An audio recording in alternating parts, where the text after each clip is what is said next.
ನನ್ನ ಹೆಸರು ನಿದರ್ಶನ್. ನಾನು ಮಾಡುವ ಪ್ರಯೋಗ ಆಮ್ಲ ಮತ್ತು ಪ್ರತ್ಯಾಮ್ಲ. ಆಮ್ಲ ಅಂದ್ರೆ ಏನು? ಆಮ್ಲ ಎಂದರೆ ಇವು ಹೈಡ್ರೋಜನ್ H+ ಅಯಾನುಗಳನ್ನು ಬಿಡುಗಡೆ ಮಾಡುತ್ತವೆ. ಇವು ಹುಳಿ ರುಚಿಯನ್ನು ಹೊಂದಿವೆ. ಸರಿ, ಈಗ ಆಮ್ಲದ ಪ್ರಯೋಗವನ್ನ ಮಾಡಿ ತೋರಿಸಿ ಅಂತೆ. ಸೂಚಕಗಳು ಅಂದ್ರೆ ಏನು? ದ್ರಾವಣವು ಆಮ್ಲ ಅಥವಾ ಪ್ರತ್ಯಾಮ್ಲ ಎಂದು ಪರೀಕ್ಷಿಸಲು ಸೂಚಕಗಳನ್ನು ಬಳಸುತ್ತೇವೆ. ಯಾವ್ಯಾವ ಸೂಚಕ ತೆಗೆದುಕೊಂಡಿದೀಯಾ? ಅರಿಶಿನ ಕಾಗದ, ದಾಸವಾಳದ ಕಾಗದ. ಈಗ ಅರಿಶಿನ ಕಾಗದವನ್ನು ಉಪಯೋಗಿಸಿಕೊಂಡು ಆಮ್ಲದ ಪ್ರಯೋಗವನ್ನು ಮಾಡು. ಆಮ್ಲದ ಪ್ರಯೋಗಕ್ಕೆ ಏನ್ ತಗೊಂಡಿದೀಯಾ? ವಿನೇಗರ್ ತೆಗೆದುಕೊಂಡಿದೀಯಾ? ಹಾ. ಅರಿಶಿನ ಕಾಗದ ಮೇಲೆ ವಿನೇಗರ್ ಹಾಕಿಟ್ಟಿದ್ದೀನಿ ನೋಡಿ. ಒಂದ್ ಸೈಡ್ ಹಾ. ಇಲ್ಲಿ ಯಾವ ರೀತಿಯಾದಂತ ಒಂದು ಬದಲಾವಣೆ ಆಯ್ತು? ಯಾವುದೇ ಬಣ್ಣ ಬದಲಾಗಿಲ್ಲ. ಯಾವುದೇ ರೀತಿಯಾದಂತ ಒಂದು ಬಣ್ಣ ಬದಲಾವಣೆ ಆಗೋದಿಲ್ಲ. ಈಗ ಪ್ರತ್ಯಾಮ್ಲಕ್ಕೆ ಏನ್ ತಗೊಂಡ್ಬಂದಿದೀಯಾ? ಸೋಡಾ ದ್ರಾವಣವನ್ನು, ಅಡುಗೆ ಸೋಡಾ ದ್ರಾವಣವನ್ನು ತೆಗೆದುಕೊಂಡಿದೀಯಾ. ಈಗ ಆ ಅರಿಶಿನ ಕಾಗದಕ್ಕೆ ಲೇಪನ ಮಾಡು. ಹಾ, ಈಗ ವ್ಯತ್ಯಾಸವನ್ನ ಗಮನಿಸಬಹುದು. ಆ ಅರಿಶಿನ ಕಾಗದ ಏನಾಯ್ತು? ಕೆಂಪು ಬಣ್ಣಕ್ಕೆ ಬದಲಾಯಿತು. ಗುಡ್. ದಾಸವಾಳದ ಕಾಗದ ಮೇಲೆ ನಾನು ಆಮ್ಲವನ್ನು ಹಾಕುತ್ತೇನೆ. ಆಮ್ಲವನ್ನ ಹಾಕ್ತಿದೀಯಾ?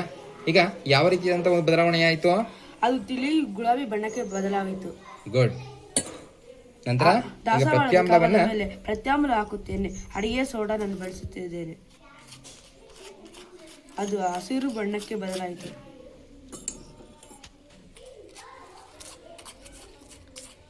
ಎಲ್ಲರಿಗೂ ಕಾಣಿಸುತ್ತಿದೆ. ಕಾಣಿಸ್ತಿದೆ. ಇಲ್ಲಿ ತಿಳಿ ಗುಲಾಬಿ ಆಯಿತು. ಅನಂತರ ಆಮ್ಲವನ್ನು ಬಳಸಿದಾಗ ತಿಳಿ ಗುಲಾಬಿ ಆಯಿತು. ಪ್ರತ್ಯಾಮ್ಲವನ್ನು ಬಳಸಿದಾಗ ಹಸಿರು ಬಣ್ಣಕ್ಕೆ ತಿರುಗುತ್ತೆ.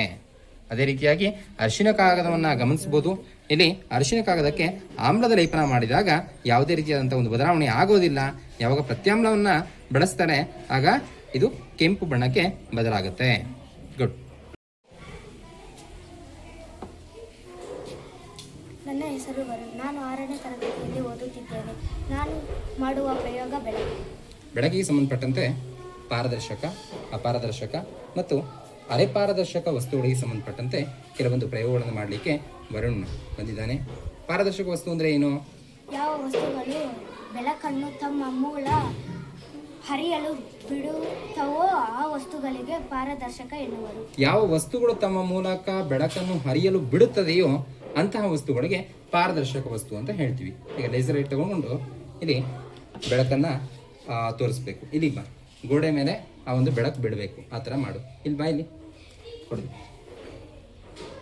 ಈ ರೀತಿಯಾಗಿ ಲೇಸರ್ ಲೈಟ್ನ ತಗೊಂಡು ಈಗ ಬಿಟ್ಟಾಗ ಆ ಒಂದು ಬೆಳಕು ಈ ಗಾಜಿನ ಮುಖಾಂತರ ಹೊರಗಡೆಗೆ ಹೋಗುತ್ತೆ. ಇದಕ್ಕೆ ಪಾರದರ್ಶಕ ವಸ್ತು ಅಂತ ಹೇಳಬೇಕು. ಆನಂತರ ಅಪಾರದರ್ಶಕ ವಸ್ತು. ಪುಸ್ತಕ ತಗೋ, ಅಲ್ಲಿ ಇಟ್ಬಿಡೋದು. ಬಾಯ್ ತೋರ್ಸು.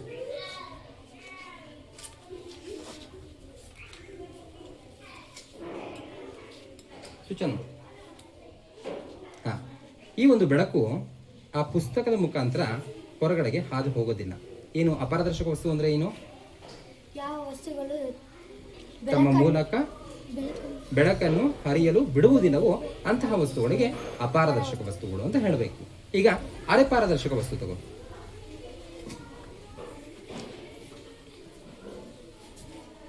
ಇದೊಂದು ಅರೆಪಾರದರ್ಶಕ ವಸ್ತು. ಅಲ್ಲಿ ಕಾಣಿಸುತ್ತೆ. ಅರೆಪಾರದರ್ಶಕ ವಸ್ತುವಿನ ಮುಖಾಂತರ ನಾವು ಬೆಳಕನ್ನು ಹಾದು ಬಿಟ್ಟಾಗ ಭಾಗಶಃ ಬೆಳಕು ಮಾತ್ರ ಹೊರಗಡೆಗೆ ಬರ್ತಿದೆ. ಏನು ಅರೆಪಾರದರ್ಶಕ ವಸ್ತು ಅಂದ್ರೆ ಏನು? ಯಾವ ವಸ್ತುಗಳು ಬೆಳಕನ್ನು ತಮ್ಮ ಮೂಲ ಭಾಗಶಃ ಹರಿಯಲು ಬಿಡುತ್ತವೋ ಅವುಗಳನ್ನು ಅರೆಪಾರದರ್ಶಕ ಎನ್ನುವರು. ಗುಡ್. ಚೆನ್ನಾಗಿ. ನನ್ನ ಹೆಸರು ಅಕ್ಷಯ್. ನಾನು 6ನೇ ತರಗತಿಯಲ್ಲಿ ವಿದ್ಯಾಭ್ಯಾಸ ಮಾಡುತ್ತಿದ್ದೇನೆ. ನನಗೆ ಬಂದಿರುವ ವಿಷಯ ತಾಪಮಾಪಕ. ಏನು ತಾಪಮಾಪಕ ಅಂದ್ರೆ ಏನು? ವಸ್ತುಗಳು ಅಥವಾ ದೇಹದ ಉಷ್ಣತೆಯನ್ನು ಅಳೆಯುವ ಸಾಧನವನ್ನು ತಾಪಮಾಪಕ ಎನ್ನುವರು. ತಾಪಮಾಪಕಗಳಲ್ಲಿ ಎಷ್ಟು ವಿಧ? ತಾಪಮಾಪಕಗಳಲ್ಲಿ 2 ವಿಧ. ಯಾವ್ಯಾವು? ಮೊದಲನೆಯದು ಪ್ರಯೋಗಶಾಲಾ ತಾಪಮಾಪಕ. ತೋರಿಸು. ಪ್ರಯೋಗಶಾಲಾ ತಾಪಮಾಪಕ ತೋರಿಸು.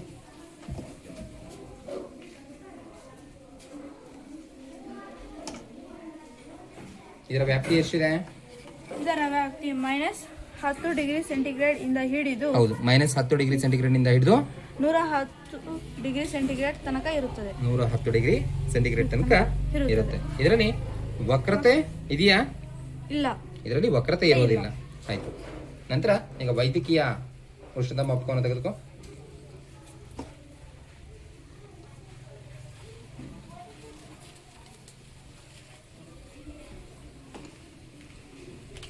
ಇದನ್ನ ವೈದ್ಯಕೀಯ ಉಷ್ಣತಾ ಮಾಪಕ ಅಂತ ಹೇಳ್ತೇವೆ. ಇದರ ವ್ಯಾಪ್ತಿ ಎಷ್ಟು? ಇದರ ವ್ಯಾಪ್ತಿ 35 ಡಿಗ್ರಿ ಸೆಂಟಿಗ್ರೇಡ್ ಇಂದ ಹಿಡಿದು 42 ಡಿಗ್ರಿ ಸೆಂಟಿಗ್ರೇಡ್ ತನಕ ಇರುತ್ತದೆ. ಹೌದು, ಇದು ಡಿಗ್ರಿ ಫ್ಯಾರನ್ಹೀಟ್ ನಲ್ಲಿ ತೋರಿಸುತ್ತೆ. ಆಯ್ತಾ? ಇದಾದ ನಂತರ ಇನ್ನೊಂದು ವೈದ್ಯಕೀಯ ಉಷ್ಣತಾ ಮಾಪಕ ಇದೆ, ಅದನ್ನ ಆನ್ ಮಾಡು.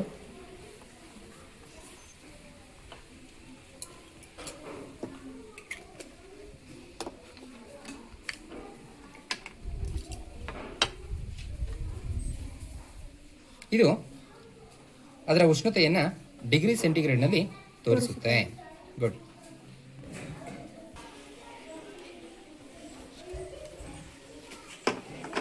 ಏನು ವಾಹಕ ಮತ್ತು ಅವಾಹಕ ಅಂತ ಅಂದ್ಬಿಟ್ಟು ಒಂದು ಪ್ರಯೋಗ ಮಾಡ್ತಿದೀಯಾ. ಈಗ ಮೇಲ್ಗಡೆ ನೋಡಿದ್ರೆ ಒಂದು ಬಲ್ಬ್ನ ಇಟ್ಕೊಂಡಿದೀಯಾ. ಪ್ರಯೋಗ ತುಂಬಾ ಚೆನ್ನಾಗಿದೆ. ಈಗ ವಾಹಕ ಅಂದ್ರೆ ಏನು? ಯಾವ ವಸ್ತುಗಳು ತಮ್ಮ ಮೂಲಕ ವಿದ್ಯುತ್ ಅನ್ನು ಹರಿಬಿಡುತ್ತವೋ ಅಂತಹ ವಸ್ತುಗಳನ್ನು ವಾಹಕ ಎನ್ನುವರು. ವಾಹಕಕ್ಕೆ ಒಂದು ಉದಾಹರಣೆ ತೋರಿಸ್ತೀನಿ. ನೀರಿನಲ್ಲಿ ಇಡುತ್ತೇನೆ. 2 ವೈರ್ಗಳನ್ನು ಇಡ್ತಿದೀಯಾ, ಅಲ್ಲಿ ಬಲ್ಬ್ ಉರಿಯುತ್ತಿದೆ. ಹಾಗಾದರೆ ಒಂದು ನಿಮಿಷ. ಈಗ ನಾನು ನೀರಲ್ಲಿ ಇಡುತ್ತೇನೆ, ಏನಾಗುತ್ತೋ ನೋಡೋಣ. ನೀರಿನಲ್ಲಿ ಈ 2 ವಾಹಕ ತಂತಿಗಳನ್ನ ಇಟ್ಟಾಗ ಬಲ್ಬ್ ಬೆಳಗುತ್ತೆ. ಹಾಗಾದ್ರೆ ನೀರು ಒಂದು ವಾಹಕ. ಈಗ ಅದೇ 2 ವಾಹಕ ತಂತಿಗಳನ್ನ ಎಣ್ಣೆಯಲ್ಲಿ ಇಟ್ಟು ತೋರಿಸ್ತಾನೆ. ಏನಾಗುತ್ತೆ ಗಮನಿಸೋಣ. ಎಣ್ಣೆಯಲ್ಲಿ ಇಡ್ತಿದ್ದಾನೆ, ಎಣ್ಣೆಯಲ್ಲಿ ಇಟ್ಟಿದ್ದಾನೆ. ಈಗ ಆ 2 ವಾಹಕ ತಂತಿಗಳನ್ನ ಇಲ್ಲಿ ಗಮನಿಸಬಹುದು. ಯಾವುದೇ ರೀತಿಯಾದಂತಹ ಒಂದು ಬೆಳಕು ಇಲ್ಲಿ ಕಾಣೋದಿಲ್ಲ. ಹಾಗಾಗಿ ಎಣ್ಣೆ ಅನ್ನೋದು ಇಲ್ಲಿ ಅವಾಹಕ. ನಂತರ ಆ 2 ವೈರ್ಗಳನ್ನ ಈ ತರಕಾರಿಗಳಿಗೆ ಇಟ್ಟು ತೋರಿಸ್ತಾನೆ. ಟೊಮೆಟೊಗೆ ಮೊದಲಿಗೆ ಇಡ್ತಾನೆ. ಇಲ್ಲಿ ಯಾವುದೇ ರೀತಿಯಾದಂತಹ ಒಂದು ವಿದ್ಯುತ್ ಪ್ರಸರಣ ಆಗೋದಿಲ್ಲ. ಈಗ ಕ್ಯಾರೆಟ್ಗೆ ಇಟ್ಟು ತೋರಿಸ್ತಾನೆ. ಇಲ್ಲಿ ಕ್ಯಾರೆಟ್ನ ಒಳಭಾಗದಲ್ಲಿ ಸ್ವಲ್ಪ ತೇವಾಂಶ ಇರೋದ್ರಿಂದ ವಿದ್ಯುತ್ ಪ್ರವಾಹ ಆಗುತ್ತೆ. ನಂತರ ಈಗ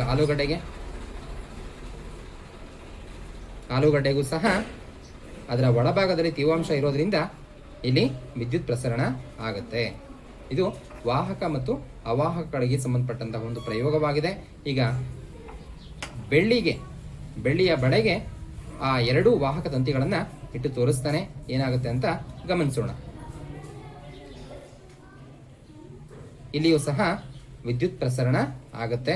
ಅಂದ್ರೆ ಬೆಳ್ಳಿಯೂ ಸಹ ವಾಹಕಕ್ಕೆ ಒಂದು ಉತ್ತಮವಾದಂತಹ ಒಂದು ಉದಾಹರಣೆಯಾಗಿದೆ.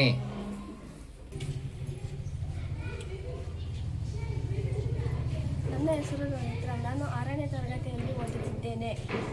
ನನಗೆ ಬಂದಿರುವ ವಿಷಯ ತಟಸ್ಥೀಕರಣ ಪ್ರಕ್ರಿಯೆ. ಈಗ ನಾನು 6ನೇ ತರಗತಿಯಲ್ಲಿ ಓದುತ್ತಿದ್ದೇನೆ. ನನಗೆ ಬಂದಿರುವ ವಿಷಯ ತಟಸ್ಥೀಕರಣ ಪ್ರಕ್ರಿಯೆ. ಈಗ ತಟಸ್ಥೀಕರಣ ಪ್ರಕ್ರಿಯೆಗೆ ಸಂಬಂಧಪಟ್ಟಂತೆ ವಿದ್ಯಾರ್ಥಿಗಳು ಒಂದು ಬಾಟಲ್ನಲ್ಲಿ ನಿಂಬೆ ರಸವನ್ನು ತೆಗೆದುಕೊಂಡಿದ್ದಾರೆ. ಈ ನಿಂಬೆ ರಸ ಆಮ್ಲಕ್ಕೆ ಉತ್ತಮವಾದಂಥ ಒಂದು ಉದಾಹರಣೆಯಾಗಿದೆ. ಬೆಲೂನನ್ನು ಏನು ತಗೊಂಡಿದ್ದೀರಾ? ಅಡುಗೆ ಸೋಡವನ್ನು ತಗೊಂಡಿದ್ದಾರೆ. ಆ ಅಡುಗೆ ಸೋಡವನ್ನು ತುಂಬಿಸಿರೋ ಅಂಥ ಒಂದು ಬೆಲೂನನ್ನು ಈ ಬಾಟಲ್ಗೆ ಹಾಕಿ.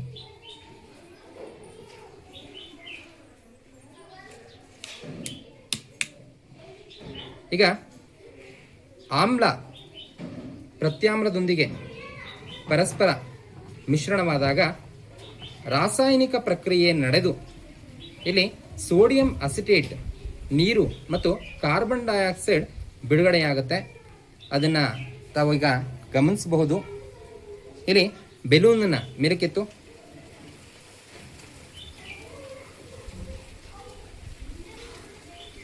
ಇಲ್ಲಿ ಗಮನಿಸಬಹುದು ಬೆಲೂನ್ ಯಾವ ರೀತಿಯಾಗಿ ಉಬ್ಬುತ್ತಿದೆ ಅಂತ ಅಂದ್ಬಿಟ್ಟು.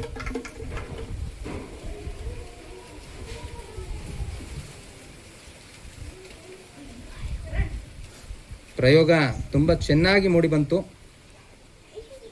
ಈ ಬೆಲೂನಿನ ತುಂಬ ಕಾರ್ಬನ್ ಡೈಆಕ್ಸೈಡ್ ತುಂಬಿದೆ. ಆಮ್ಲ ಯಾವಾಗ ಪ್ರತ್ಯಾಮ್ಲ ಜೊತೆ ಮಿಶ್ರಣ ಆಗುತ್ತೆ, ಇಲ್ಲಿ ರಾಸಾಯನಿಕ ಪ್ರಕ್ರಿಯೆ ನಡೆದು ಕಾರ್ಬನ್ ಡೈಆಕ್ಸೈಡ್ ಬೆಲೂನಿನಲ್ಲಿ ತುಂಬಿಕೊಳ್ತು. ಗುಡ್. ಈಗ ಮೇಣದ ಬತ್ತಿಯನ್ನ ಹಚ್ತಾನೆ. ದಹನ ಕ್ರಿಯೆಗೆ ಆಮ್ಲಜನಕದ ಅವಶ್ಯಕತೆ ಇದೆ ಅಂತ ಅಂದ್ಬಿಟ್ಟು ತಮ್ಮೆಲ್ಲರಿಗೂ ಗೊತ್ತಿರೋಂಥ ಒಂದು ವಿಚಾರ. ಈಗ ಈ ಒಂದು ಬಾಟಲ್ನ ಉಪಯೋಗಿಸಿಕೊಂಡು ಆ ಮೇಣದ ಬತ್ತಿಯನ್ನು ಮುಚ್ತಾನೆ. ಏನಾಗುತ್ತೆ ಅಂತ ಅಂದ್ಬಿಟ್ಟು ಗಮನಿಸಿ. ಕೆಳಭಾಗದಲ್ಲಿ ನೀರಿಗೆ ಅರಿಶಿಣವನ್ನು ಹಾಕಿಟ್ಕೊಂಡಿದ್ದೀವಿ. ದಹನ ಕ್ರಿಯೆಗೆ ಆಮ್ಲಜನಕದ ಅವಶ್ಯಕತೆ ಇದೆ ಅಂತ ಅಂದ್ಬಿಟ್ಟು ಈಗಾಗಲೇ ಹೇಳಿದ್ದೇವೆ.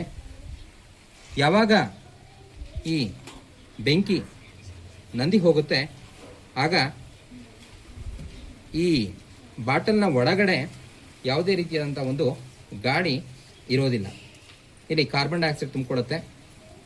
ಅಲ್ಲಿ ಏನು ಗಾಳಿಯ ಅಂಶ ಖಾಲಿಯಾಗಿರುತ್ತೆ ಆ ಒಂದು ಜಾಗ ನೀರಿನಿಂದ ಭರ್ತಿಯಾಗುವಂಥದ್ದನ್ನು ತಾವೆಲ್ಲ ಗಮನಿಸಬಹುದು.